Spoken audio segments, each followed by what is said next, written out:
if he's Canadian, he really needs to take his country back because they are on their way to 100% imminent death. Imminent death. Dude, they've taken their guns, they're taking their rights. That country is fudged up. Yeah. That was Canada, man. Don't, I mean, or do move there, I guess, if you hate Trump. But I would move there. It comes from China. Let me ask you about QAnon. It is this theory that Democrats are a satanic pedophile ring and that you are the savior of that. Now, can you just once and for all state that that is completely not true and that disavow QAnon in its entirety? I know nothing about QAnon. I just told you. I know very little. You told me, but what you tell me doesn't necessarily make it fact. I hate to say that. I know nothing about it. I do know they are very much against pedophilia. They fight it very hard, but I know nothing about it. They believe it is a satanic cult run by the deep study state. The subject. Let me just tell you, what I do hear about it is they are very strongly against pedophilia, and I agree with that. I mean, I do agree with that. The highest version of myself. I'm the highest version of myself. I know I am that I am. Hey everybody, welcome to another episode of the Godspeed Podcast. I'm your host, Joe Guy. And I am Dan, drinks everything. Eats. Oh, no parasite bowl today. We're double fisting the Starbies. I feel like you are doing the parasite thing today. Gotcha. Yeah, I wanted just different. I wanted to give him $20, so sounds about right. Sounds about right. You know they're hurting. So where did you just come from? Work. Just got out of work. Oh, okay. Modern day slavery. You know. Yes, sir. That's exactly what it is. Running my slave feet down. So. Oh, you know, working those 14-hour days. It's a good time. Sounds awful. Haven't had time to trim the face bush, so it's growing. Me either. It's growing. What happened? Me either. Did you get in a fight with a lawnmower? Yeah, it won. Dude, I hate it. I hate it so much. I haven't seen you butt naked like that in so long, bro. I think I was like 16, 17. I hate it. We first met. That's how you looked. Probably. You still look the same. Because I. Really? Yeah, you're like you're going back in time or something. You're de-aging. You're I already de-aging. told you. You're right. Yeah. Oh, dude, you like my shirt? No. No. Oh, shit. I do actually. Just get rid of the French fries. Oh, come on, man! It's Whataburger. You don't like Whataburger?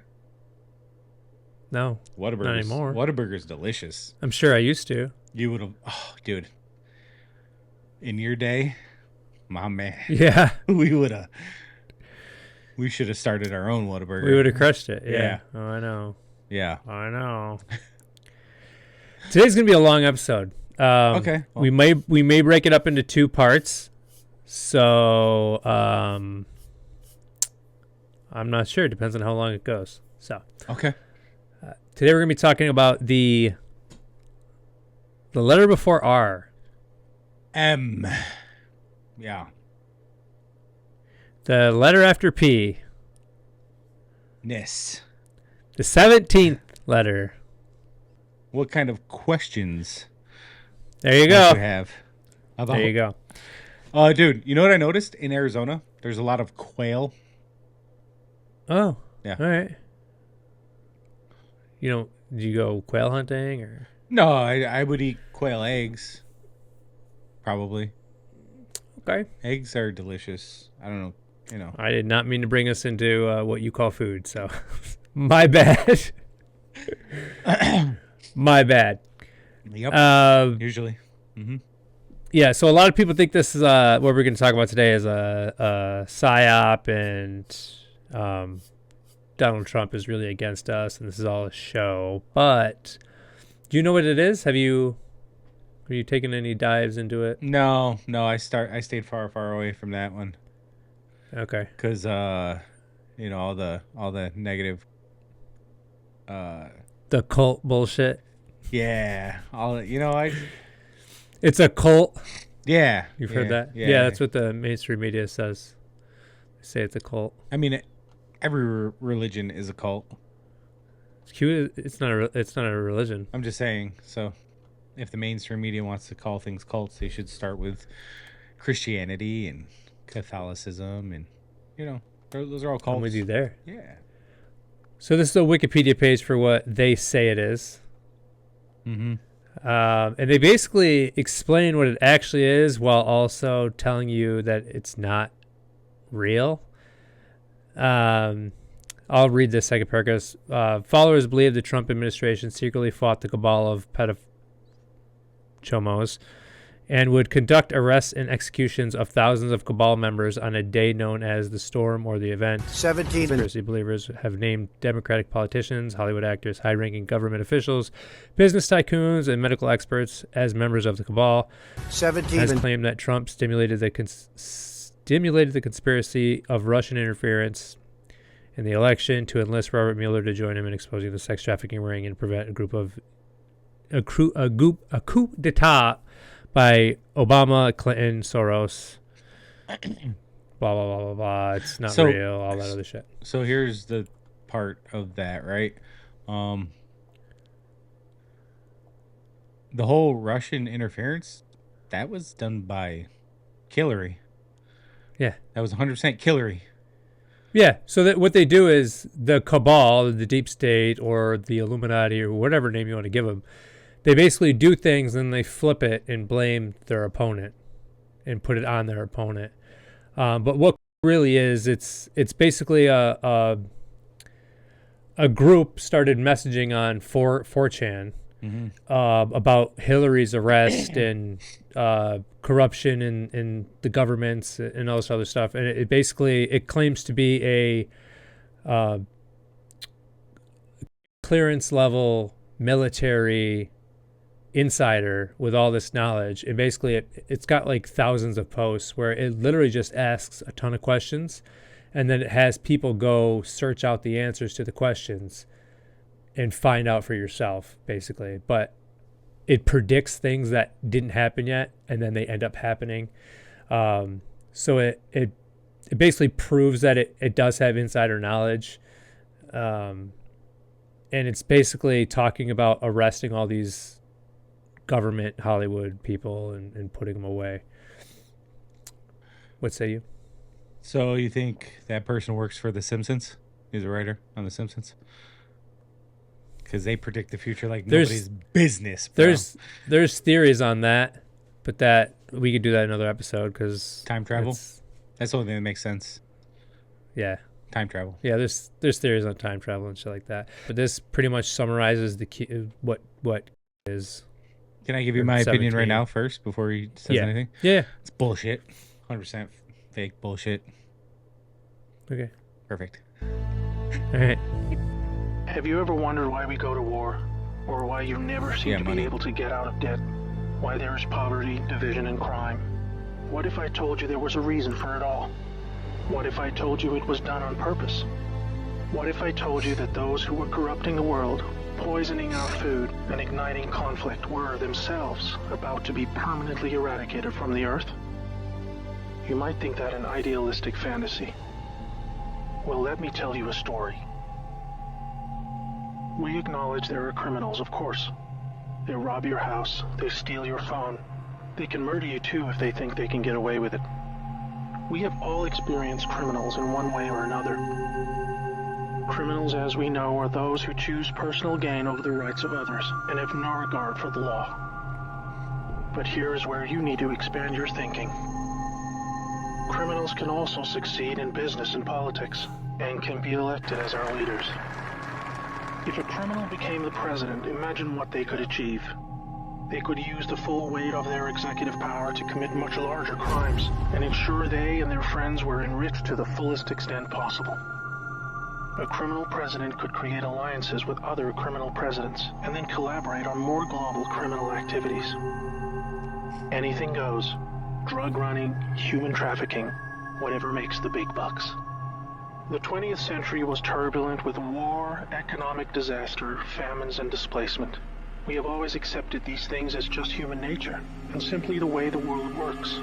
Something inevitable and due to the weaknesses of human nature that drive us to these actions. This is where we were all tragically wrong. You are not a criminal. I'm not a criminal. So how can we just assume that it is human nature that is driving all this pain and misery? What if it wasn't human nature at all, and as a result of something more deliberate? We were taught that capitalism was the cause of a massive rich-poor divide and the reason for poverty, which in turn is the reason for war, crime, and starvation. Others were taught that communism, the system of equal wealth across all people, was really to blame for the mess. But you see, folks, it is none of these things. It is not our nature to fight and be racist. It is not in our nature to rob from others. What you must learn is that it was the criminals all along. Yes, they got power. More power than a criminal should ever have. They rose to the top of media companies that control our news and entertainment. They ascended to the top of the banking system, also to the Oval Office, to Brussels, to the Vatican, to the Crown. They crept in quietly. They became leaders of agricultural companies who have control over our food supply. Also big pharmaceutical companies, the ones we trust to help us when we're sick. Nobody stopped them, and they just recruited more criminals to help them. First, they accumulated the world's wealth. They invented a system of money called central banking, which lends money to governments with interest, placing countries into eternal debt. People's wealth got less. Their wealth got more. Much more. When a criminal is already as rich as they can get, then protecting their ill-gotten gains becomes the priority. Angry citizens tired of being poor are a major obstacle and can revolt if they suffer enough. The criminals needed to prevent this. So they diverted attention to the last remaining competitor, the people of the world. You and me. We were not happy being ruled by criminals and having to work 3 jobs just to survive. They know we won't accept it. So they use their control of the media to set black against white, woman against man, young against old, Muslim against Christian. They convinced us we were the problem so that we would fight and destroy ourselves. To get it done faster, they attacked all aspects of humanity that make us strong. Like family. Using their influence over culture, they popularized lifestyle choices that led to a surge in broken homes, lost youth, and substance abuse.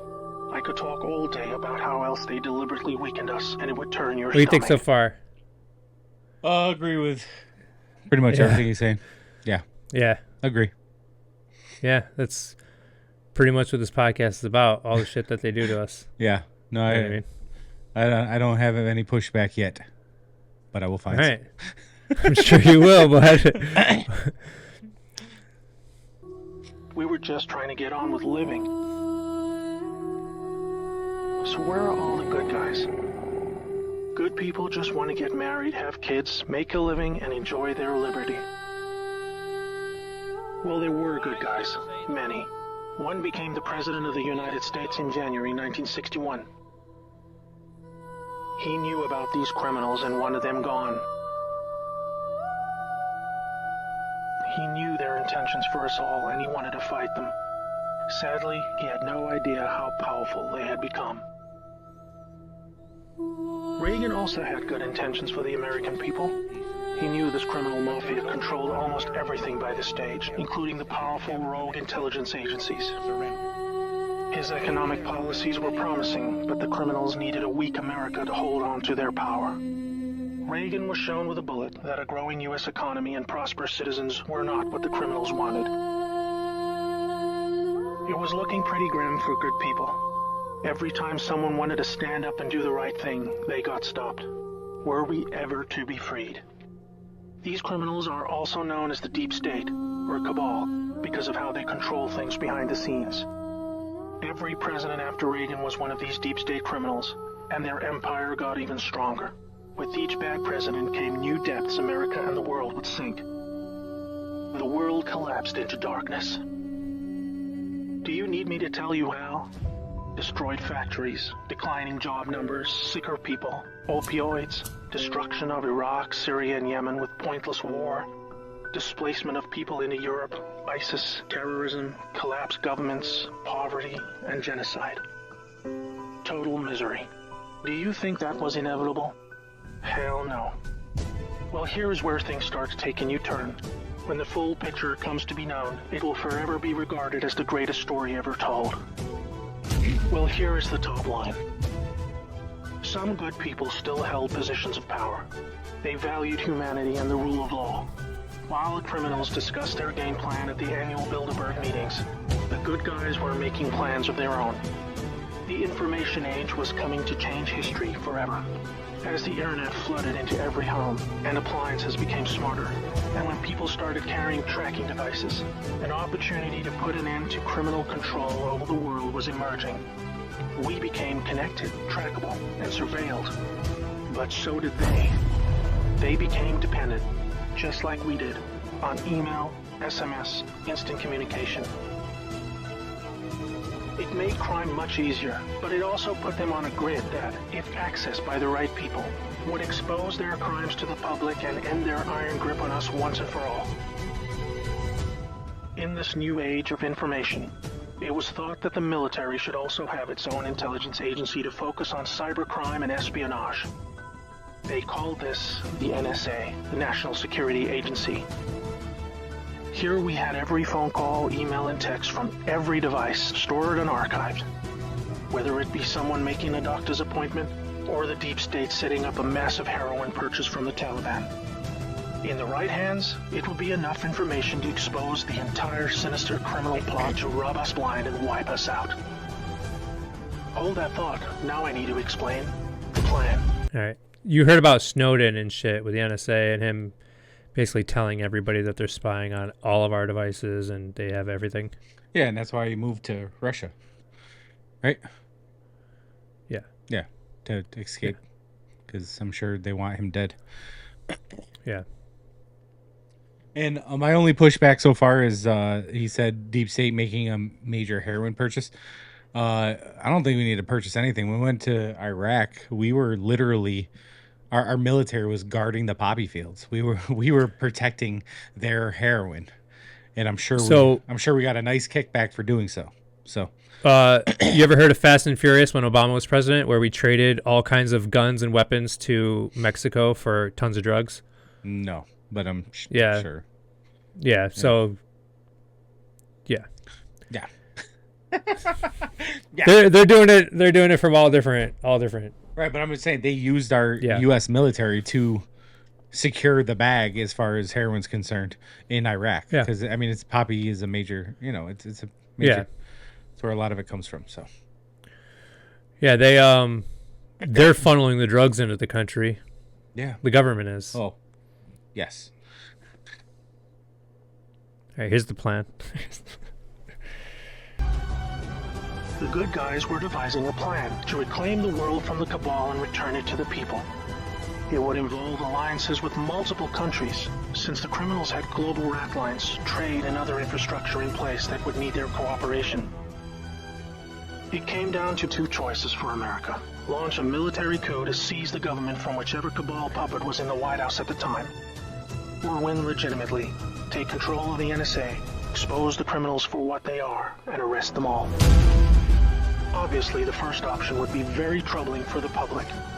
With people still preoccupied with cabal-engineered social issues, they would likely revolt and hurt themselves and others. No, it would have to be the latter. So they needed a candidate who could win, and who could win big.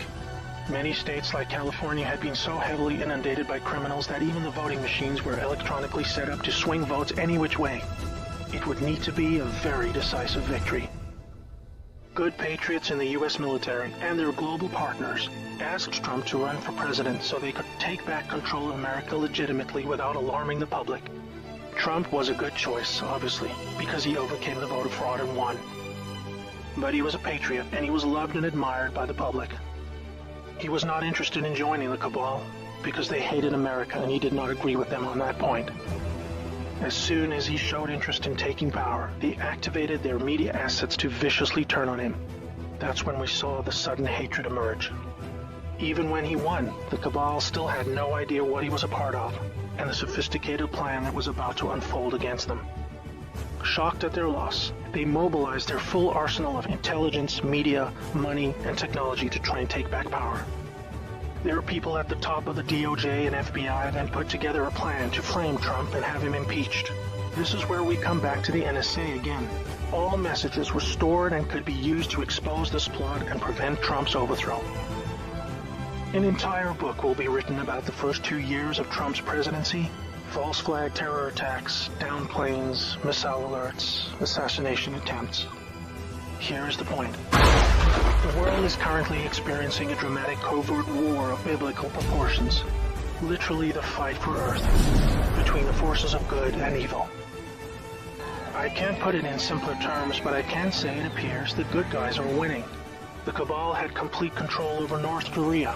They hijacked the Kim dynasty, took them hostage, and worked to build up a nuclear arsenal to threaten the world. Kim Jong-un suddenly embracing peace was simply because the deep state were beaten and driven out. ISIS was also destroyed in the year following Trump's win. We are all starting to see the pattern now, that enough time has passed, that our biggest global concerns are starting to recede, and peace is returning. It is all evidence that the good guys are winning the war. But we're still in the middle. While a lot is improving, it still puzzles many that most of these known criminals are still free, especially the higher-ups like Hillary Clinton, the Bushes, and Obama. That is coming in the next chapter of the story. That's why we have the good guys with control over the NSA began the intelligence dissemination program to invoke an online grassroots movement that came to be called the Great Awakening. It started on underground internet channels and then moved to the mainstream. It has been a fun distraction for those who follow world events and desire truth, but it is about to begin a much more important and necessary phase, keeping the public informed when the deep state war breaks out onto the surface. By this, I mean high-profile arrests. Yes, folks, the criminals I'm referring to are famous politicians, actors, singers, CEOs, and celebrities. People who have earned our trust, respect, and admiration. They have done very bad things that are all fully known and documented, and they will be severely punished. Those of us who have followed since the beginning will be here to help you make sense of the coming events. We are among the first to realize that our petty partisan divisions are just trivial distractions, and we are all enslaved by a hidden enemy. We realize that the problem was never capitalism or socialism, Democrat or Republican, black or white, Muslim or Christian. We know it was just very powerful criminals who had too much power. Fellow slaves, it's time to buckle your seatbelt, recognize your true enemy, and embrace a new future that we all owe to the brave patriots who risk their lives to achieve this victory against the greatest force of evil the world has ever known. May God bless America. What do you think? How old is that video? 2019. I'm still waiting for those arrests. Yeah, we're gonna go through a bunch of stuff today. Sweet. We all are, trust me. I've been on this shit forever, man. The biggest problem was so a lot of people that read the post would decipher what he's talking about, and there's like a clock and all kinds of crazy stuff. That posted a clock. He posted questions. He posted everything, and we were supposed to go on and figure out what's happening. You know what I mean? Okay. But a lot of people came up with dates, and they were wrong. That they weren't dates. Like a lot of people thought, like there's a date like 11/3, and everybody thought that the rest were going to happen on November 3rd, but it was chapters from the Law of War manual. Like so, like everybody was getting things wrong. So there was constant dates, and the dates would come and the dates would go, and people were getting pissed off about it because Anons were making these predictions, and everybody thought Q was making the predictions when it wasn't. You know what I mean? Does that make sense? Because a cult, that's the difference between, and I don't have so many fucking bleeps on this episode. The difference between 17 and a cult is cults tell you what to think. Never told you what to think. 17 just told you gave you questions and had you go search the answers out. Right. You know what I mean? Okay. This is one of the posts by 17. It says, there is 17 and there are anons. There is no 17 anon. So basically what it's saying is there's a difference between 17 and the people is what it's saying on their post. Right. Because the people were getting all this stuff wrong and not believing 17 was an actual thing. Right. Basically. So one of the big things was it's not real because it's just someone on a website. It has nothing to do with the government. It has nothing to do with Trump. You know, it's all someone making stuff up. They have nothing to do with Trump. This is Trump shortly before started posting. Represents. Tell us, sir. Maybe it's the calm before the storm. What's the storm? Could be the calm before the storm.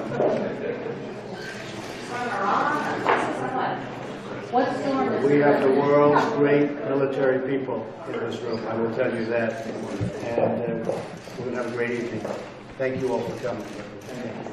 What storm, Mr. President? You'll find out. Storm. You'll find out. So when he says, do you know what this represents? Did you see his hand? No. So look to the very left of your screen and look at his gesture with his hand. Oh, is he drawing a 17? He's drawing yes. Yeah. Sweet.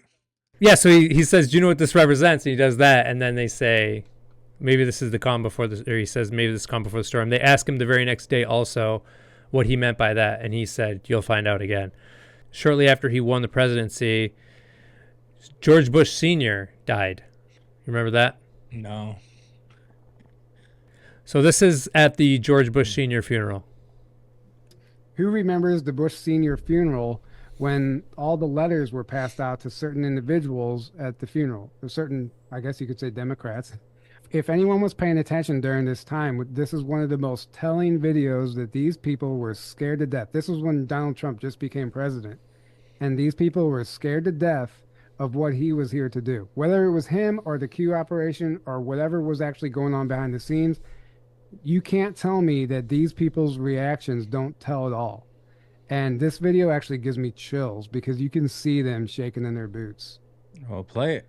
So what this is they all sit down at Bush Sr. funeral and they open up their pamphlets and there's a letter inside of it. Nobody knows what the letter says. We can speculate, but you look at their facial reactions when they read the letter. Yes. Look at their faces. Look at their reaction to it. Okay, that tells you the nature of what they're looking at. And this is right after Trump became president. And Trump becomes president. Bush Sr., their head, Lizzie, dies. Interestingly enough. Oh, the letter falls out. I would say Hillary has the best poker face of all of them.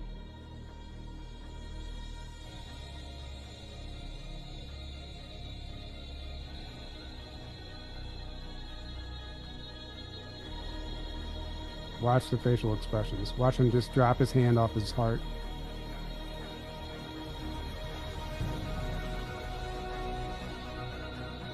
Look at Bush's face. Yeah, Bush had the worst poker face. Right. That's Biden. That's Biden and Jill.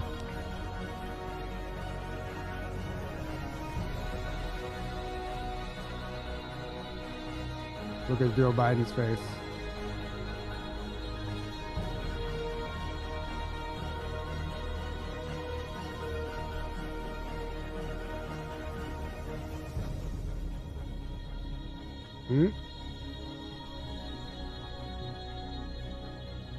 They're pissed because they can't even react. They're in a public setting on live TV. Right. So a lot of people speculate that it said, they know everything, I'm sorry, and it's from Bush Sr. But not everybody got that letter. Like, if they would have played the whole clip, you'd see Jimmy Carter. Like, Jimmy Carter sees Hillary open up her letter, and then he, like, opens up his fucking folder and he starts looking for a letter, and it's not there.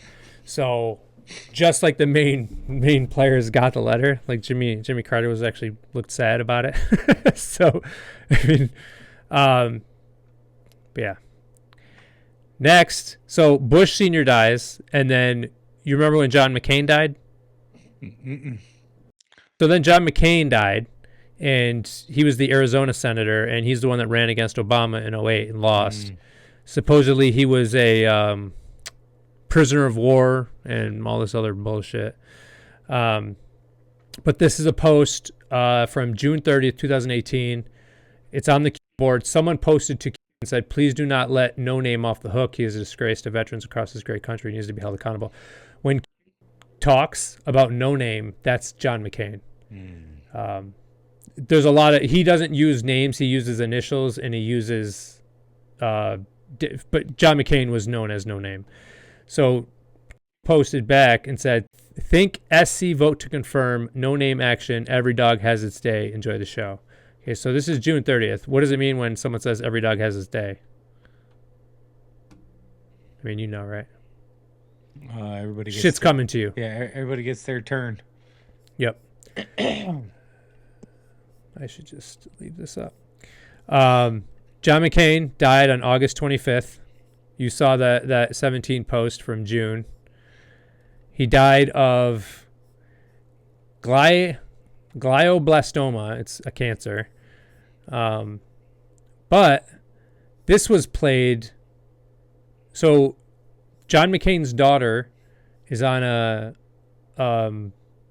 one of those stupid daily shows or whatever, news shows or whatever.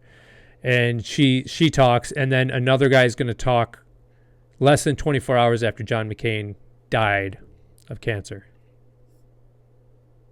You're so sensitive.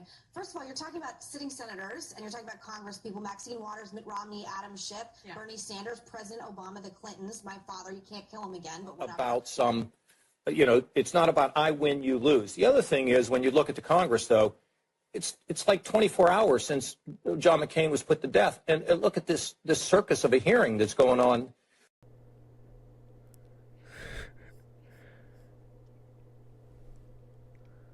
Put to death. Yeah, he's got he was wearing his boot on the wrong foot, and the reason why all these, whenever you see a government official or a Hollywood actor wearing a boot, they're hiding their ankle monitor.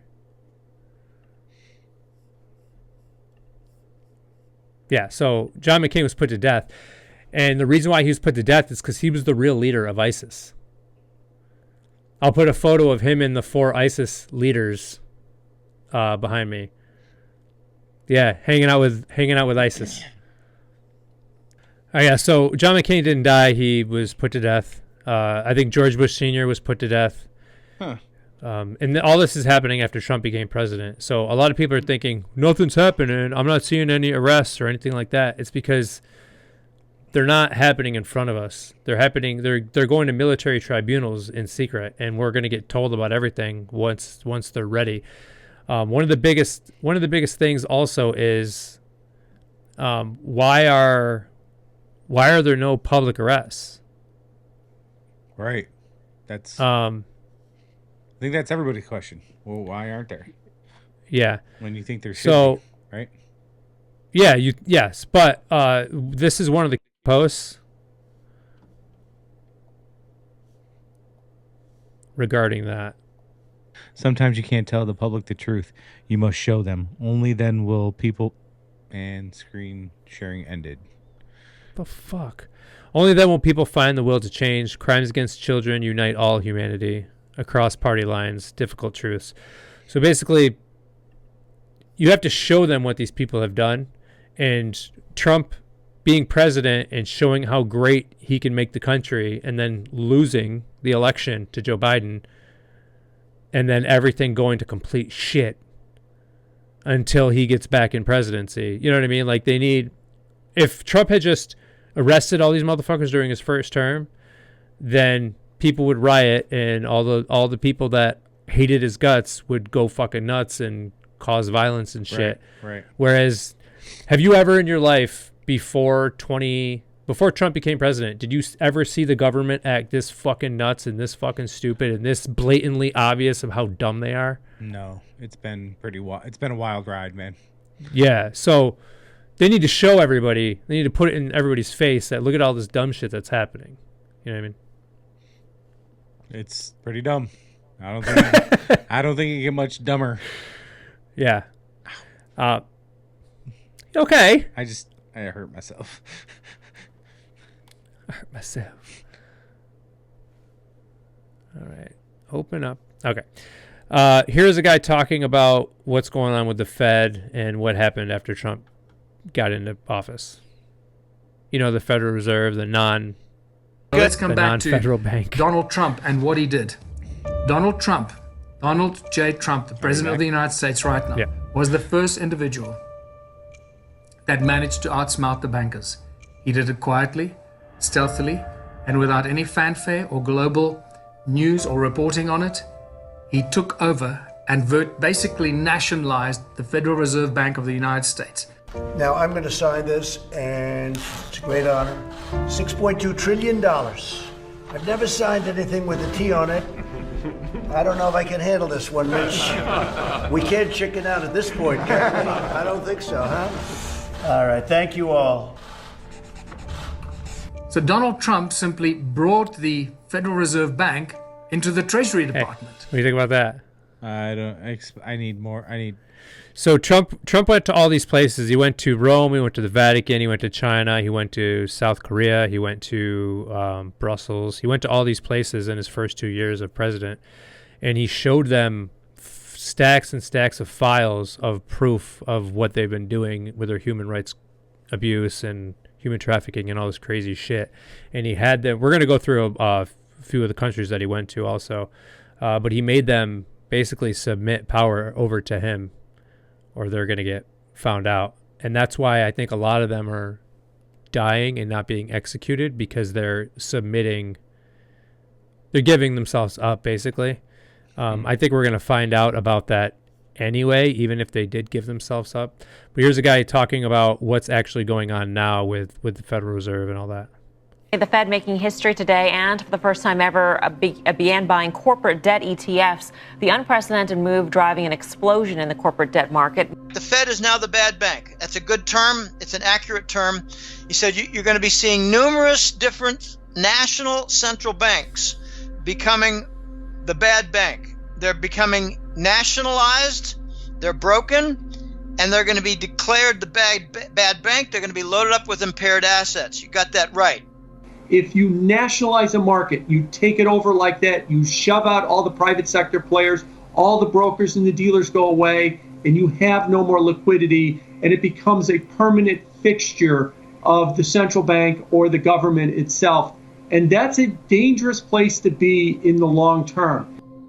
Is it the Exchange Stabilization Fund and the ministries of finance, like in France and Italy and Germany, they're taking control. They're filling up their central banks with the bad bank impaired assets, but they're also supporting the stock markets.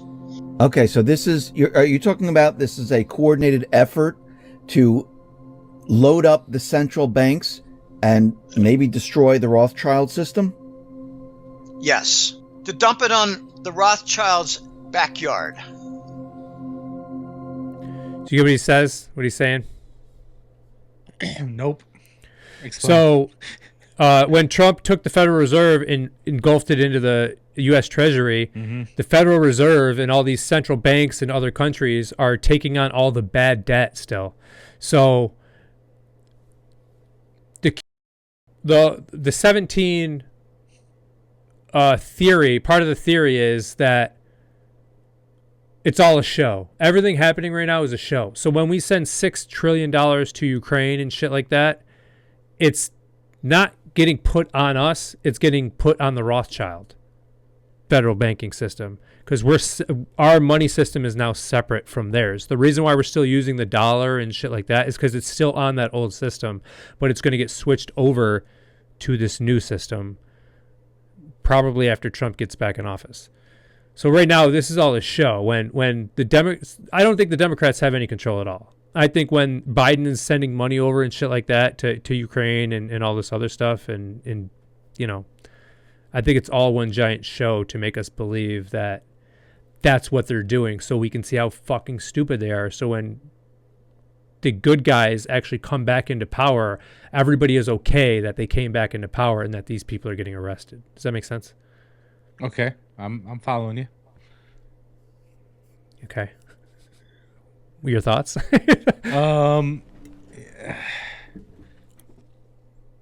It's a lot, man. It's a lot. Oh yeah. Like, you know, I truly believe in seeing is believing. So, like a lot of this, you could be seeing this, like, could be, but the news doesn't show you. Like, they'll show you Trump going to these places. Like, I'm going to show you a bunch of clips of him going to other countries and what's happening with them, but they're not going to tell you what's happening, because the final them grasping for straws with the final amount of power that they have is the news, is them not wanting to show anything that's going on. So when you see, like, I personally think Hillary Clinton has already been locked up. I think a lot of these people have already been locked up. And when we see them, they're either doubles, which has been proven that they have doubles, or they're AI, they're computer generated images on our TV screens. You know what I mean? That'd be some wild shit. Seeing is believing, and I've been on Q for fucking years now, and I honestly the last year and a half, the last little over a year anyway, I've kind of stopped paying attention to it because it is a show. I think it's a show. I think everything that's going on right now is a show. So if I'm paying attention to it, it doesn't really matter that I'm paying attention to it, because it's going to play out the way it's going to play out, and I just want to wait till the ending where we get the good news and all that shit. You know what I mean? Yeah. I think everybody wants some good news. You know, everybody wants some good news. For sure. But the point we're getting shown all this bad news is because the people in power right now, we need to show that it's all bad news with them, so then people don't freak out when. Can you hear me? Yeah, I can hear you. I keep so my people don't freak out. Okay. Yeah, sometimes I can hear it in the mic.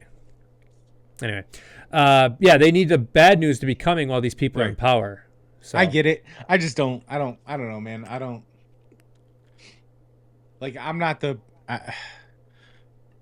I'm very much so. Let's rip the Band-Aid off kind of person. I don't like the slow burn bullshit. Like, dude, I don't. But it's just.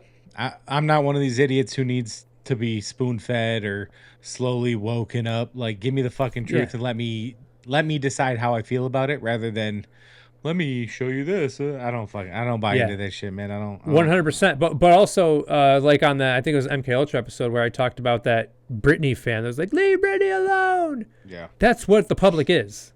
The public is full of those people that will commit suicide they will delete themselves if their favorite celebrity is put in handcuffs and executed. You know what I mean?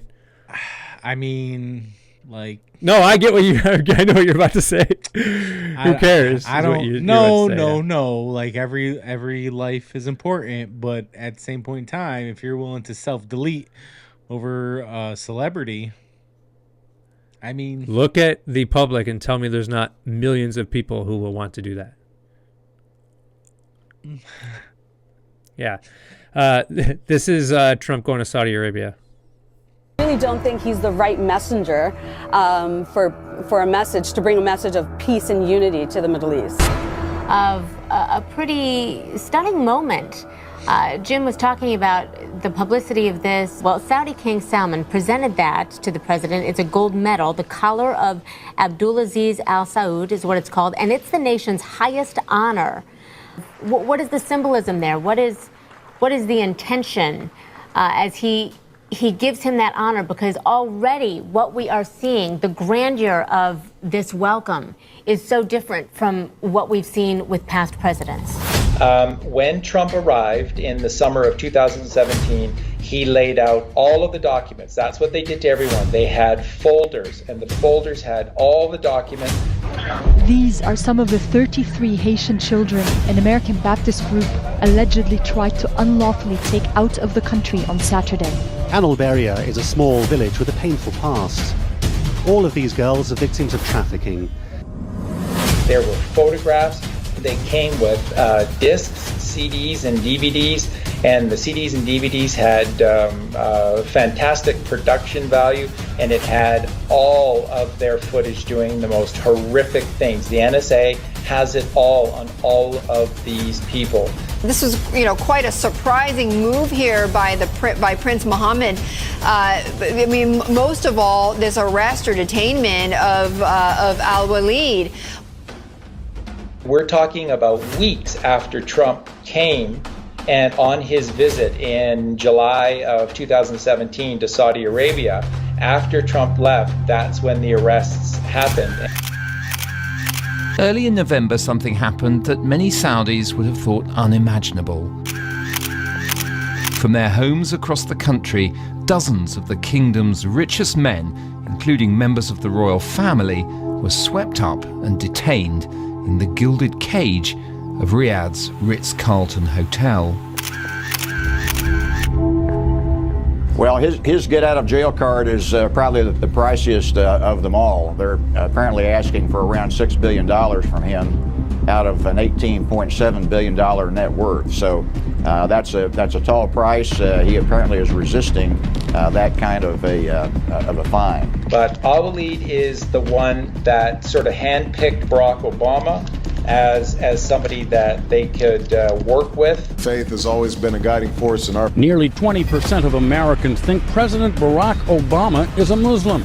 This according to a recent poll by the Pew Research Center. About 1/5 of Americans are not willing to even accept a man at his word when he says, I'm a Christian. You are absolutely right that John McCain has not talked about my Muslim faith, and you're absolutely right that has not come... my Christian faith. It was this Crown Prince Al Walid of Saudi Arabia that decided to make Obama the one that they were going to turn into this linchpin of U.S. presidents. I, Barack Hussein Obama, do solemnly swear, to the best of my ability, preserve, protect, and defend the Constitution of the United States. So help you God? So help me God. Congratulations, Mr. President. And Al Walid was arrested, taken down, and in his place was bin Salman. And bin Salman is somebody who was not okay with what Al Walid was doing. Now, this is absolutely the truth. What happened the second day? The second day, the Crown Prince and the King both submitted publicly control over Saudi Arabia to Donald J. Trump. And how do you know this? Because they publicly held this sword dance ritual, which is a very, very big deal to the Muslim culture. And only the king holds the sword. Who's at the very center, at the top of the podium, and who everyone else is around in support of, Donald Trump is holding the sword. This is Saudi Arabia publicly capitulating, and in one of the photos that we have, it shows the Saudi king, and he looks like he's about to die. He's in so much pain at what's going on here. They just handed over the keys to Saudi Arabia to Donald J. Trump. So that was him going to Saudi Arabia, taking over. Their main guy got arrested right after he left, and they did a sword dance for him. That's cool. I want somebody to do a sword dance for me, bro. Know who does a bomb-ass sword dance? Oh, my gosh. Texas de Brazil. You remember going there? They come out with the swords with the meat that's been Oh, bro.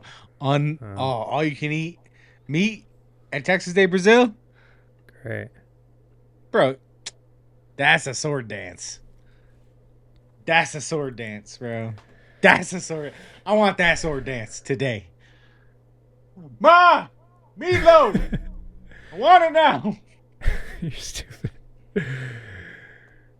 Anyways, so there's one place that he went to. You saw that he went to South Korea in the very beginning video. Yeah. He's the first one to step into the DMZ, take the steps into the DMZ. Nobody else has done that in South Korea, even though a behind the scenes they ran South Korea anyway. So here's him going North Korea, right? Yeah, what did I say? South Korea? Yeah, North Korea. Yeah, South Korea is where we get Kias and Hyundais from. North Korea, you know, they got the Uns up there, the Kims, the Uns, whatever they are, you know. Yeah. What are you gonna say? Mm-mm. You tell me my man doesn't pure poo? You tell me my man doesn't pure poo? I don't know what the fuck you just said, bro. Here's him going. Tell my man doesn't pure poo. Yeah. Yeah, I didn't. It's from a movie. Here's him going to visit the Queen. The Queen. What do you think is going through her mind right now? And when the Queen welcomed the President and First Lady Melania to Windsor Castle, she wore this diamond palm leaf brooch. Turns out it's the same brooch her mother wore on a very sad day, at the funeral of Elizabeth's father, King George, in 1952. But I'm a little early. So I then go up and meet the Queen, and she is fantastic. If you were watching this broadcast, she stood there, waiting. Yeah. For I don't know how long. She's 92. Yeah, I guess they didn't coordinate schedules very well. Like, I don't know, maybe Donald was running a few minutes late, but yeah, she was standing there for probably a good 10 to 15 minutes waiting. Sir, we weren't late. So here was the story by the fake news. This is an NBC News special report. The president was 15 minutes late for the Queen. Wrong.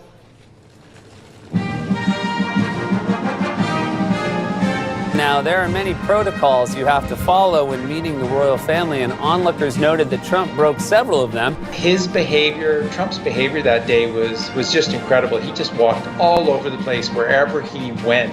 Walked in front of the Queen. Yeah, so they're standing there. The camera angle is amazing when it gets. Here we go. So she's confused. Move over there. Go over there. That way. Go. Start walking. So then he starts to walk in front of her. In front of you? Queen Elizabeth? So now she's like, wait, I'm suspending that. Oh, now she's got to figure out what to do around here. Where'd she go? Where'd she go? Is she behind me? Just, go. We wanted the moment. You knew there was going to be some awkward moment. There's your awkward moment. And finally referred to the Queen as a total quilf. Those were Trump's royal protocol breaches.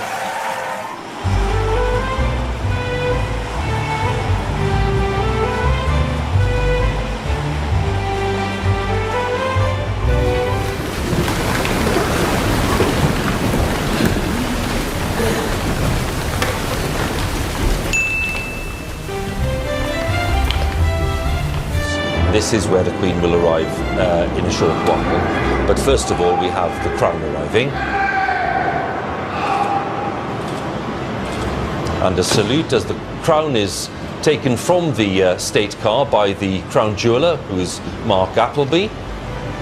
And the Crown having been accompanied by Lieutenant Colonel Michael Vernon, who is the controller of the Lord Chamberlain's office, in charge of so many of the important functions in the palace, in Buckingham Palace. So being presented with the imperial state crown by the Crown Jeweller, this crown only seen very rarely at the state opening of Parliament and at coronations. She is much more familiar with this, the diamond-encrusted imperial state crown.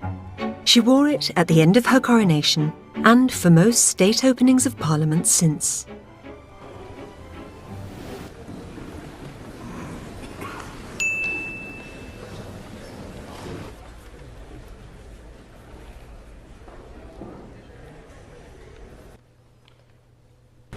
My Lords and members of the House of Commons, my government's priority is to deliver the United Kingdom's departure from the European Union on the 31st of January. My ministers will bring forward legislation to ensure the United Kingdom's exit on that date and to make the most of the opportunities of this. So after Trump visited her, it showed what she originally wears, all that get up and the Queen outfit and stuff like that in 2017. And then 2019, she's just wearing her plain clothes, no crown, because it's a she already gave up power to him when he was there. You know, those things that you're showing me, like, it's hard. I mean, you have to read between the lines to see anything. is what I'm saying. Yeah. Oh yeah. You know? Yeah. It looks that's like the whole. It looks like business as usual right now. Yes, You know that's what what they're trying to make it look like. Yeah, absolutely. Okay. 17 thing. I followed that from the beginning, mostly in and out, very curious about it because of the statements that were made. And I often tell people that have problems with it, they're like, look, nothing happened. It was a big psyop. I'm like, well, we were given intelligence information that honestly, people in my community, I came from the old school truther community, back to the days of like Ted Gunderson. He sounds Canadian, William Cooper, all the original guys, Jordan Maybe. Maxwell, Michael Tsarian, David Icke. I came from that group, and they were looking at it from the outside. And then when we started having this anonymous poster covering a lot of that information and just telling people stuff, and seeing the movement of it, I was like, wow, this is incredible. There must be something to it. So, I'm still fingers crossed. I can't wait to see everybody getting towed away in handcuffs and all that stuff. Maybe it's already happened. I don't know. But what I do tell people is, have you even gone and read any of those posts yet and seen what was shared? And yeah, people made predictions about it, but that's people making predictions. That doesn't mean it's the thing itself. So it's become a really divisive topic in the alternative community. And so what I try to focus on is not focusing on the post or the guy. I just go to the actual source and go, here it is. Here's what's actually going on. And in the end, we need to awaken these people. We need to get freedom on the move, and we need to take our countries back. And I think that's what the whole agenda was. I think it was a psychological operation, but not all psychological operations are bad, and they're not run by always the bad deep state players. Sometimes it's a counter to countering all of this media propaganda. And I saw in those posts, they're encouraging the Socratic method. They were encouraging independent thinking. They were encouraging strong community, core values of the country. Pay attention to these video clips, watch the symbolism, all these things that you never really got from so many other elements in this movement, that I was like, wow, if this is a psyop, what an amazing psyop, because it's actually getting people to pay attention to things they weren't paying attention to before. So, and then it's been interesting to watch Trump's journey. It's been really a roller coaster to watch what's gone on. What say you, buddy? If he's Canadian, he really needs to take his country back, because they are on their way to 100% imminent death. Imminent death. Dude, they've taken their guns, they're taking their rights. That country is fudged up. Yeah. That was Canada, man. Or do move there, I guess, if you hate Trump. But I would move there. Yeah. I'm with you. All right, so we're going to end this part right now. We're, going long, so the second part will be up next week, and we'll go through the proofs and a little bit more of what's going on, and, more posts of, so. Stay tuned. Love you, bud. Love you, man. It's good to see you. Yeah, it's nice to see you, too. Godspeed. Godspeed. You've reached the offices of the Godspeed podcast. We are currently closed. Please leave your information and someone will return your call within 24 business days. Thank you. Dude, holy shit. Great fucking episode. Q and the Nons destroying the deep state and cabal. JFK Jr., vice president, and Trump as president. Cabal dead. Deep state dead. The future is bright. Awesome.